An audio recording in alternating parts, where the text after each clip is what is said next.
सुख दुःख इच्छा लाभादि त्यक्ते काले प्रतीक्षमाणे क्षणार्धमपि व्यर्थम न नेयम। सुख दुख इच्छा लाभ, यह चार परिस्थिति है या मन का रुख है, इसको छोड़ना। सुख का आना स्वाभाविक है, उसको पकड़ने जाओगे तो वो दुख में परिणित हो जाता है। सुख यद्यपि तुम्हारा स्वभाव है, उसको पकड़ के बैठने की चेष्टा न करो, तब दुख अपने आप छूट जाता है। यदि दुख आवे तब वो दुख को मिटाने की ज्वर से पीड़ित मत हो जाओ। दुख से दूर होना स्वाभाविक है, मगर उससे विचलित मत होना। त्याग से दुख दूर होता है, समर्पण से दुख दूर होता है। तो दुख को भी त्यागो, सुख को त्यागो, सुख बढ़ेगा। दुख को त्यागो, दुख खत्म हो जाएगा। इच्छा को छोड़ो तो इच्छा पूरी हो जाएगी।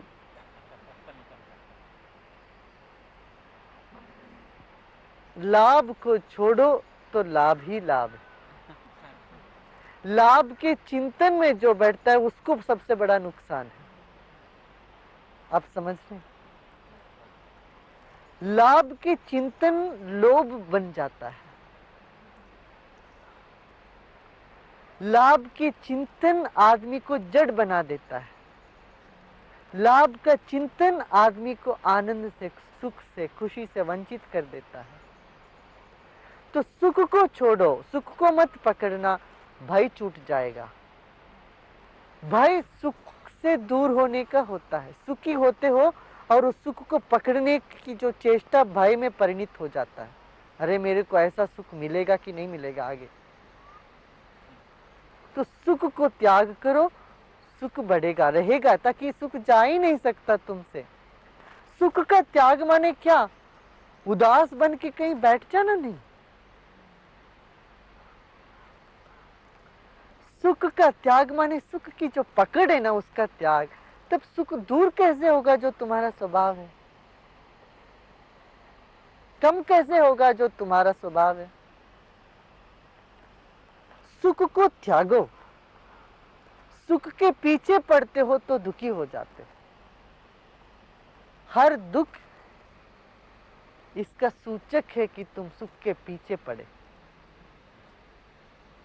हर दुख का सूचना यही है कि तुम सुख के पीछे पड़े। सुख को त्यागो, फिर दुख को भी त्यागो, ताकि दुख को यदि पकड़ोगे दुख में भी सुख में लगने लगता है। फिर ये विकृत सुख है। कई बार दुखी व्यक्तियों को बोला, अरे ये तो कुछ भी नहीं है, तुम क्या, वो और ज्यादा दुखी हो जाते हैं या गुस्से में आ जाते हैं। आपने ऐसा कैसा कह दिया? बेंगलुरु में हम एक परिवार को जानते हैं। परिवार के एक ही इकलौते बेटा था, वो उसमें था, आर्मी में था, मिलिट्री एयरफोर्स में था। एयरफोर्स में था वो। बांग्लादेश की लड़ाई के वक्त उस प्लेन क्रैश में वो मर गया, गुजर गया। फिर उसको पदवी मिली को वीर चक्र, मरणोपरांत वो मिलता है ना प्रशस्ति, वो मिली। तो अब अखबार में आया, बहुत बहुत लोग उनके पास गए सबके। अब जो भी आवे उनके माता पिता उनकी सब प्रशस्तियों सब बता के, वो बहुत प्रतिभावान लड़का था, 26 साल का था, जानते थे हम उनको। तो सब लोग गए, तो जो भी जाते हैं उनके सामने ये सब उनकी जो भी चीजें हैं सब फैला के बिठा देना, दिखा देना और रोना माँ बाप। और लोग बहुत ये करुणा सब बताते हैं, पर इसी में उनको रस मिलने लग गया।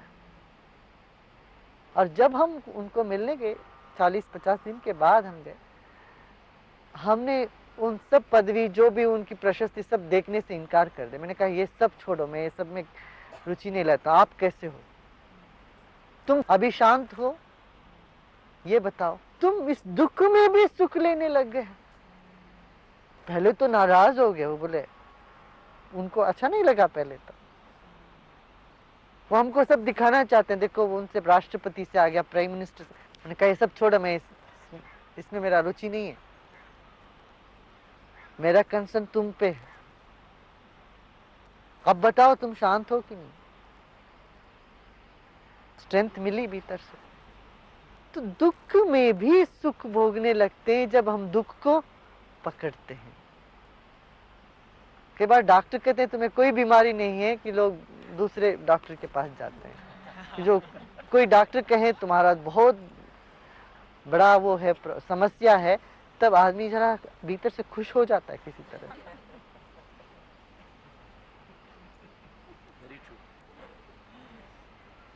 समस्याओं पर हम खुश हो जाते हैं। कोई कहते हैं बहुत बड़ी समस्या है हमें, इसीलिए दुखांत चित्रों को कितने सारे लोग देखते हैं, बड़े मजे से देखते हैं, रो रो के देखते हैं, कहते हैं अरे क्या बढ़िया चित्र लिया। दुख, तो दुख में भी सुख लेने लगता है आदमी, फिर वह ऐसी आदत बन जाता है फिर जीवन में, फिर हम औरों को भी दुखी कर देते हैं।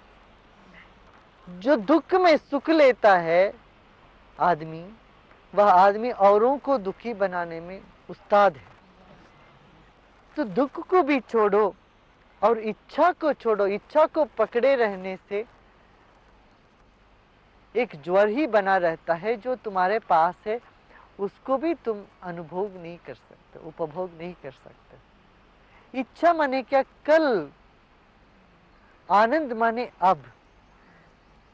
इच्छा आनंद की वादा करती है। इच्छा ये भविष्य में, वर्तमान में आनंद है, इच्छा नहीं।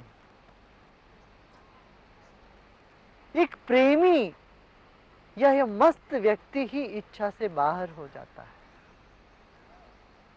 और मस्ती में आना हो तो इच्छा को समर्पण करो।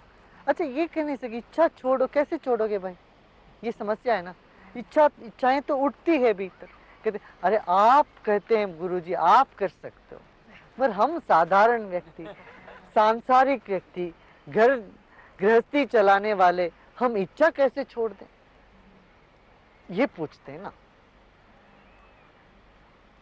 मैं कहता हूं अच्छा, इच्छा उठती है अपने आप, इच्छा नहीं उठना चाहिए, कोई इच्छा उठनी नहीं चाहिए, ये भी दूसरी इच्छा होगी, हो गई ना। तब कहते इच्छा जो उठता है ना, अपने आप उठने के बाद ही तो तुम्हें पता चलता इच्छा उठ गई। तब ऐसा करो, उसको ले जाके समर्पण करो, ये मेरी इच्छा है मगर ये आपको देता हूं, प्रभु तेरा है ये इच्छा। तो इच्छा को छोड़ना, त्याग करने से फिर मन शांत होता है। इच्छा पूरी होती भी है। इच्छा पूरी तभी होती है जब छोड़ते हैं उसको। पकड़ के रखने से पूरे होने पर भी उसका रस स्वाद नहीं लगता। जो बुद्धिमान व्यक्ति सुख को भी छोड़ता है, दुख को भी त्याग करता है, इच्छा को भी त्याग करता है और लाभ के बारे में सोचता नहीं, लाभ को भी त्याग करता। क्या लाभ होना है जब तुम खुद ही नुकसान में जा रहे हो? जब ये पूरा दुनिया छोड़ के जाना है, शरीर तो मिट्टी के भीतर, मिट्टी में मिल जाने वाली है, भस्म हो जाने वाली है, तब लाभ किसके लिए, किस चीज का और किसको? तो लाभ का भी त्याग करे, काले प्रतीक्षा माने। इसका मतलब ये नहीं कि आप बिजनेस कर रहे हो, धंधा कर रहे हो कि नुकसान में सब बेचने लग जाओ, 10 रुपया की चीज को 8 रुपया में बेचने लगो, ये नहीं है। तुम अपना व्यवहार जैसे चलाओ वैसे चलाओ, मगर लोभ या लाभ का जो ज्वर है उससे मुक्त हो और धर्म से चलाओ, बुद्धिमानी से चलाओ। धोखाबाजी करोगे, 1 दिन 2 दिन चलेगा, तीसरा दिन फिर डूबोगे, दुकान बंद हो जाएगा। तो लाभ की इच्छा छोड़ो। लाभ की इच्छा छोड़ो माने नुकसान की इच्छा करो, ये नहीं है। समझ रहे ना? मन बहुत जटिल है, कहीं ना कहीं भी कुछ ना कुछ भी सुनते हैं उसको अपने मुताबिक घुमा फिरा के अब ना मतलब की बात उसमें से निकाल लेते हैं। काले प्रतीक्षा माने जल्दीबाजी मत करो, काल की प्रतीक्षा करो। ऐसा नहीं एक दिन आज ही मैं सिद्ध बन जाता हूँ। रामकृष्ण आश्रम में चले गए, वहां बैठ गए, अपना जाप करने लगे, ध्यान करने लगे, 10-10 घंटे, 12-12 घंटे। फिर उनको अचानक लगने लगा मैं हनुमान जी हूँ। फिर वहां चल पड़े करोल बाग की जो हनुमान जी के पूसा रोड में हनुमान जी के मंदिर के पास। बोले ये क्या मूर्ति को पूजा करते? मैं हनुमान जी, उठाओ मूर्ति। फिर जानते हो आप क्या हालत हुआ होगा, भ्रम हो गया। शरीर तैयार नहीं है, अभी घंटों बैठ के कुछ करने लग गए, मनमानी किताबें पढ़ लिया, इधर भी इसने वो कह दिया, उसने वो कह दिया, सब तरह का बंद किया, सब तरह का क्रियाएं प्राणायाम सब करने लग गए, बिना समझे बिना सीखे। मंत्र जाप करने लगे, लगातार निरंतर मंत्र जपो जपो जपो मंत्र। तो दिमाग में फिर भ्रम पैदा हो गया। तो ये नहीं करना। जितना बताया गया किसी शिक्षक से जो पाया है, किसी गुरु से, गुरु ने तुमको बताया, कुछ उपाय दिया है, उसका समय भी बताया है, उसकी विधि भी बताया, नियम भी बताया, उस नियम विधि के अनुकूल अनुसार चलो और काल की प्रतीक्षा करो।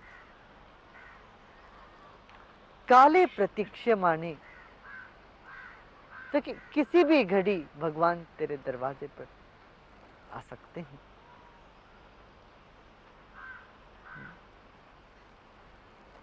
जब हम बहुत छोटे थे, रंगोली करके आसन बिछा के और दिया जला के रखते, 6 बज गया तो कहते भगवान आ जाएंगे, और वो रोज प्रतीक्षा क्या करते, हो सकता आ जाएंगे, कल आए। फिर कोई भी आए सुबह या शाम, पहले उनको फल वगैरह देना, उनको इतना सम्मान से उनको भोजन वोजन कराना, कपड़े वपड़े देना, सब जितना है, जो है भी नहीं तो उनके लिए देना ही है। उससे लोगों को मजाक लगता था, सब कुछ, अरे ये क्या मजाक है, रोज रोज भगवान आते हैं, उनके लिए आसन बिछा के रखे। मगर वो भोलापन, उस चेतना में विश्वास और गहरा हो, सचमुच में वो हो ही सकता, इस रूप में आ जाए, पता नहीं किस रूप में आ जाएंगे भगवान। तो मंगलवार हनुमान जी पता नहीं किस बंदर में होंगे, इसलिए बंदरों को चना खिलाते, गौ माता की पूजा होती है। कहीं भी जीवन में कोई जड़ता न आ जाए, प्रतीक्षा जड़ता को विनष्ट कर देती है। तो काले प्रतीक्षा माने क्षणार्धम अपि व्यर्थम न नियम, आधा क्षण भी तुम व्यर्थ मत करो, गवाना, आलतू फालतू बातों में मत गवाओ। भक्त कभी समय को खराब नहीं करता, वो उपयोगी बनता, सबके लिए काम करते, प्रेम में होकर फिर वो मस्त रहता है, वातावरण को शुद्ध करता है। देखिए जब हम प्रेम में होते हैं ना, हमारे वातावरण में एक हार्मोनी बन जाती है, एक सामरस्य पैदा हो जाता है, एक शांति फैल जाती है। देखिए इस वातावरण, आकाश में क्या होता है, जब कोई व्यक्ति नाराज होता है, दुखी होता है, तो वो दुख के कण, नाराजगी के परमाणु होते ही हैं वातावरण में, और प्रेमी व्यक्ति उन सब को धो देता है, उसको साफ कर देता है, वातावरण फिर शुद्ध, शांतिपूर्ण और प्रेम पूर्वक हो जाती है। क्षणार्धमपि व्यर्थम न नेयम, व्यर्थ नहीं करना। ठीक है ना।